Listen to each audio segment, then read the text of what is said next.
Hello my dear viewers, আসসালামু আলাইকুম, welcome back to my channel আরবিলাতাস কিচেন। আজকে আমি আপনাদের জন্য নিয়ে এসেছি ইফতারি পরিবেশনের জন্য খুবই সুস্বাদু এবং সহজ একটি ফুড রেসিপি। আর আমার আজকের রেসিপিটি হচ্ছে ডিম আলুর চপ।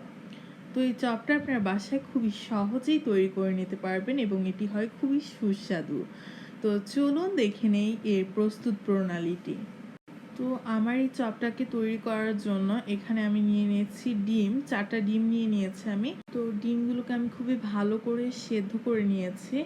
সেদ্ধ করে নিয়ে আমি এগুলোকে ছিলে নিয়েছি। দেন আমি এখানে আলু সিদ্ধ করে নিয়েছি, আলু সিদ্ধ করে ছিলে নিয়েছি।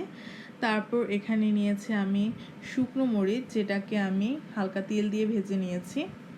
আর এখানে আমি পেঁয়াজগুলোকে খুবই পাতলা করে স্লাইস করেছি যাতে মুখে না লাগে চপটা খাওয়ার সময়। তারপর আমি নিয়ে নিয়েছি খাবার লবণ, আর তারপর নিয়ে নিয়েছি চাট মশলা। তো এই হচ্ছে আমার ফুড ইনগ্রিডিয়েন্টস। তো এখন আমি ডিমগুলোকে 4 ফালি করে নেব। দেখুন কিভাবে আমি ডিমগুলোকে কেটে নিচ্ছি। আপনারা এভাবে প্রত্যেকটা ডিম কেটে নেবেন। তো ডিমগুলো দেখুন, এগুলো আমি প্রত্যেকটা চপের ভেতর ভরে নেব। তো এইভাবে আমি বাকি ডিমগুলো কেটে নিয়েছি।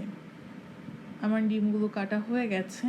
এখন আমি চলে যাব ওই চপের ভর্তা বানানোতে।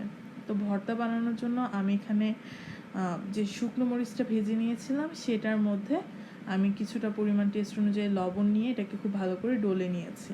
তো ডলাটা হয়ে গেছে, দেখুন কতটা ঝুরঝুরা করে ডলেছি। তারপর এখানে আমি যে স্লাইস করে পাতলা করে পেঁয়াজ নিয়েছিলাম সেটা ডলে তার মধ্যে আমি 1 টেবিলস্পুন পরিমাণ চাট মশলা অ্যাড করে নিলাম।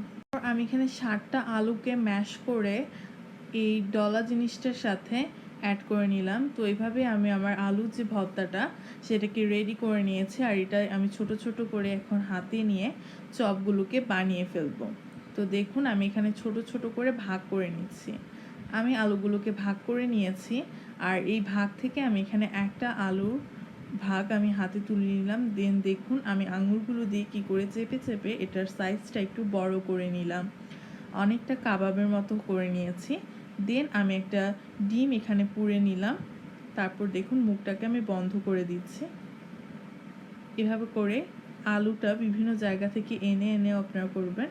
এভাবে করে আপনারা আলুটাকে এই সাইজে নিয়ে আসবেন।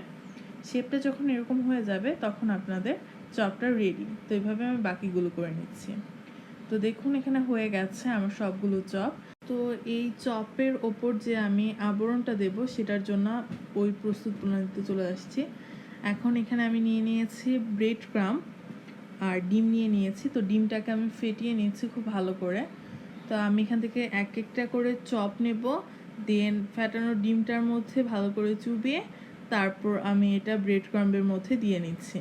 তো এই ব্রেড ক্রাম্বটা কী করে সহজ পদ্ধতিতে করা যায় এবং সংরক্ষণ করা যায় সেটা আমার চ্যানেলে আছে, আমি এর লিঙ্কটা ডেসক্রিপশন বক্সে দিয়ে দেব। তো এইভাবে করে আমি আমার সবগুলো চপকে রেডি করে নিয়েছি। এখন এই চপগুলোকে আমি নর্মাল যে ফ্রিজ আছে সেখানে 20 মিনিটের জন্য রেখে দেব। এতে করে ভাজাটা খুবই ভালো হয়। আপনারা যে কোনো চপের ক্ষেত্রে এটা ইউজ করতে পারেন। তো দেখুন আমি 20 মিনিট পরে আমার চপগুলোকে বের করে নিয়েছি। এখন এগুলোকে আমি ভেজে নেব গরম তেলে। তো আমি কড়াই একটা দিয়ে দিয়েছি আমার গরম করার জন্য। দেন এখানে আমি তেলটাকে দিয়ে নিচ্ছি সাদা সয়াবিন তেল।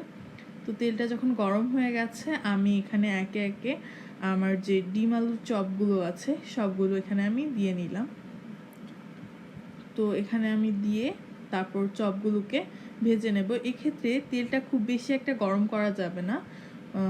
আপনারা যখন তেলটা হালকা গরম হবে তখন এটা করে নেবেন, বেশি গরম করে এই চপটা ভাজতে হয় না। তো এভাবে করে আমার চপটাকে হালকা ব্রাউন করে নিয়ে আমি ভেজে নেব। তো এই চপটাকে আমি একদম লো হিটে ভেজে নিচ্ছি, খুব ভালো করে ক্রিস্পি করে আমি ভেজে নিচ্ছি। তো ব্রেড ক্রাম্বটা যেহেতু দিয়েছি আমি এই চপটাতে, তো খুবই ক্রিস্পি হয়েছে। তো দেখুন আমি ব্রাউন কালার করে চপগুলোকে তুলে নিয়ে সার্ভ করেছি। তো কতটা টেস্টি হয়েছে আমার এই চপটা সেটা আপনারা দেখেই গেস করতে পারছেন। আমি আশা করব আপনারা আমার রেসিপিটা ফলো করে বাসায় এই চপটা তৈরি করে নেবেন। আর আমার রেসিপিটি যদি আপনাদের ভালো লেগে থাকে তাহলে লাইক, কমেন্ট আর শেয়ার করতে ভুলবেন না। আর অবশ্যই আমার চ্যানেলকে সাবস্ক্রাইব করে আমার সঙ্গেই থাকবেন আর আমার জন্য দোয়া করবেন। Thank you everyone.